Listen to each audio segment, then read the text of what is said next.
शिवालय से कोई गंगा निकलनी चाहिए। सिर्फ हंगामा खड़ा करना मेरा मकसद नहीं, मेरा कोशिश है कि यह तस्वीर बदलनी चाहिए।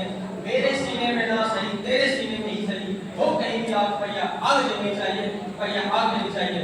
इस सभा में उपस्थित आप सभी को मेरा नमस्कार। मैं प्रेम कुमार सुमेरा क्षेत्र लखीसराय से आप सबों के समक्ष वन नेशन वन इलेक्शन से हमारे विकसित देश कैसे बने इसमें विचार व्यक्त करने को उपस्थित हूँ।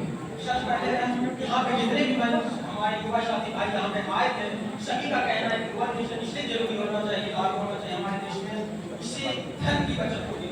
माने पर मैं कहना चाहूँगा, सिर्फ हम धन बचा के ही अगर कोई देश सिर्फ आर्थिक मामलों में संपन्न हो जाए, क्या उस देश को हम विकसित कहेंगे? बिल्कुल नहीं। क्योंकि हाल में एक हैप्पीनेस रिपोर्ट आया है जिसमें इंडिया का रैंकिंग 118 पाया गया है।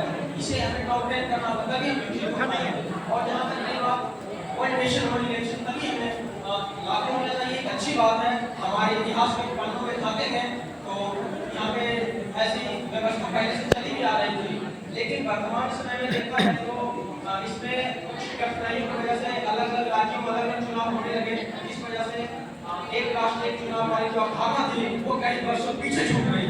वहाँ से मैं कहना चाहूँगा कि भारत में जिस प्रकार से जनसंख्या बहुत ही विशाल है, ठीक इसी प्रकार यहाँ के जो इतिहास और समृद्ध इसी प्रकार की विशालता का महान अनुभव प्राप्त करते हुए हमारे भारतवर्ष के युवा आगे बढ़ते जा रहे हैं।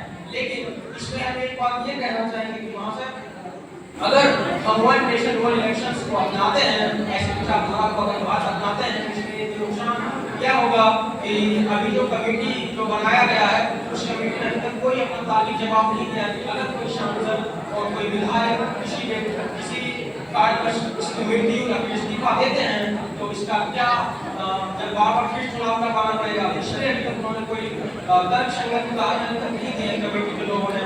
इसमें हम कहना चाहेंगे कि पहले इन सब चुनौतियों का पहले सामना कर लिया जाए, उसके बाद वन नेशन वन इलेक्शन की विचारधारा अपनाना चाहिए। हालांकि ये बिल्कुल सही है क्योंकि इससे हमारे पैसे भी बचेंगे। बिल्कुल पैसे बचाना भी एक बहुत ही है जो कि भारत इससे भी समृद्ध हो सकता है।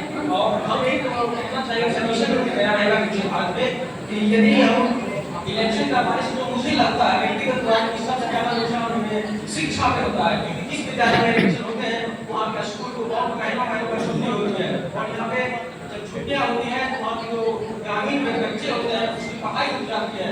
उसकी जब पढ़ाई रुकने के बाद मैं भारत सरकार से गुजारिश करना चाहूँगा कि जो पैसे उससे बचत होते हैं वो शिक्षा में लगा दिया जाए। और जो भी यहाँ पे 50 संहिता होते हैं, 50 संहिता जब लगा दी जाने के बाद डेवलपमेंट्स के कार्य रुक जाते हैं और आम जनजीवन को भी बाधाएं होती है। अगर एक ही बार 50 संहिता लगे और उसमें दोनों इलेक्शंस हो जाए, लोकसभा विधानसभा के, खुशी की बात होती है।